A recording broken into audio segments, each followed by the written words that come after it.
मेरे दोस्तों, इससे खूबसूरत डिविजिबिलिटी का क्या ही सवाल होगा। सवाल ने कहा कि 4 अंकों की एक संख्या है जिसका पैटर्न है ए बी बी ए, इस तरह का।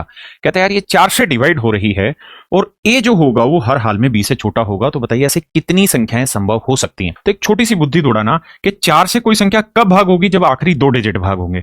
और इसका भी नियम है कि दूसरा डिजिट अगर मेरे बच्चे इवन है तो ये नंबर 4 से भाग जाना चाहिए पूरा। लेकिन अगर दूसरा डिजिट ओड है तो मेरे बच्चे इस डिजिट में 2 जोड़ के ये नंबर 4 से भाग जाना चाहिए, तब ये संख्या 4 से भाग होगी। अब मेरे दोस्तों, मुझे 4 से भाग देने के लिए आखिरी 2 डिजिट पकड़ने होंगे, दैट इज बी ए। लेकिन कंडीशन ये है कि बी बड़ा होना चाहिए और ए छोटा होना चाहिए। तो आप ये बताओ कि कोई भी संख्या 4 से भाग होगी तो उसके लिए जरूरी है कि आखिरी डिजिट क्या हो, 0 हो, 2 हो, 4 हो, 6 हो, 8 हो। अगर 0 2 4 6 8 के अलावा होगी तो विषम संख्या हो जाएगी। तो इसका मतलब ए का मान 0 2 4 6 8 रख सकते हैं। लेकिन 0 क्यों नहीं रख सकते? क्योंकि अगर मैं ए का मान 0 ले लूंगा तो ये 0 हो जाएगा, और ये 0 हो जाएगा तो सवाल ने कहा कि 4 अंकों की संख्या।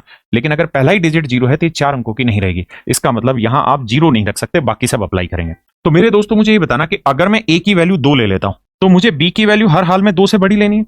अब ये देखो कि अगर किसी संख्या का आखिरी अंक 2 है और ये 4 से भाग हो रहा है तो क्या ये 2 4 से भाग हो रहा है? नहीं। हाँ, लेकिन अगर 2 में 2 जोड़ देंगे तो 4 से डिवाइड हो जाएगा।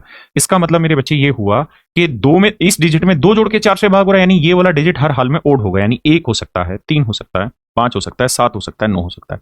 यानी 32 52 72 92, ये सारी की सारी संख्या ऐसी होंगी जो 4 से भाग हो रही है। लेकिन सवाल ने कहा कि बी की वैल्यू ए से बड़ी होनी चाहिए, तो 1 तो 2 से बड़ा नहीं है, तो इसका मतलब ये आंसर नहीं होगा। बाकी सारी जगह पे मेरे बच्चे ध्यान देंगे तो 3 बड़ा है, 5 बड़ा है, 7 बड़ा है, 9 बड़ा है। अब दूसरा क्या है कि 2 रख दिया, अब क्या 4 रख सकते हैं? हाँ सर, अगर हम 4 रखेंगे, 2 डिजिट रख रहे हैं और 4 रख रहे हैं, तो आखिरी डिजिट मेरे बच्चे 4 से भाग हो रहा है, तो इसका मतलब दूसरा डिजिट हर हाल में इवन होगा। तो 24 हो सकता है, 44 हो सकता है, 64 हो सकता है, 84 हो सकता है। लेकिन सवाल ने कहा था क्या कि बी जो है वो हर हाल में ए से बड़ा होना चाहिए, तो ये तो बड़ा नहीं है, ये बराबर आ गया बी ए के, तो इसका मतलब ये दोनों वैल्यू पॉसिबल नहीं है। हाँ जी, तो कम से कम ये तो पता चल गया। अब हम आते हैं 6 पे कि अगर हम ए की वैल्यू 6 रख लेते हैं, अगर ए की वैल्यू 6 रखते हैं तो 2 डिजिट आगे, क्या ये नंबर 4 से डिवाइड हो रहा है? नहीं। इसमें 2 जोड़ दें, 6 में 2 जोड़ा 8, ये 4 से भाग हो जाएगा। तो इसका मतलब यहाँ ओड डिजिट आएंगे, तो 1 आ सकता है, 3 आ सकता है, 5 आ सकता है, 7 आ सकता है, 9 आ सकता है। लेकिन नियम है कि बी हर हाल में ए से बड़ा होना चाहिए, तो 6 से बड़ा क्या होगा? अगर ध्यान देंगे तो 6 से ये बड़ा है? नहीं। क्या ये 6 से बड़ा है? नहीं। क्या ये 6 से बड़ा है? नहीं। तो ये तीनों तो कट गए, तो यही बचा मेरे बच्चे। अब हमारे पास बचा 8 कि अगर हम आखिरी डिजिट 8 ले लेते हैं, यानी ए की वैल्यू 8 ले लेते हैं, तो 8 तो एग्जैक्ट डिवाइड हो रहा है। तो अगर ये एग्जैक्ट डिवाइड हो रहा है तो ये डिजिट हर हाल में इवन होगा, 2 हो सकता है, 4 हो सकता है, 6 हो सकता है, 8 हो सकता है। लेकिन शर्त ये थी मेरे बच्चे कि बी हर हाल में ए से बड़ा होना चाहिए, तो ये डिजिट बड़ा होना चाहिए। 8 से बड़ा है, 8 से बड़ा है, 8 से बराबर है? नहीं।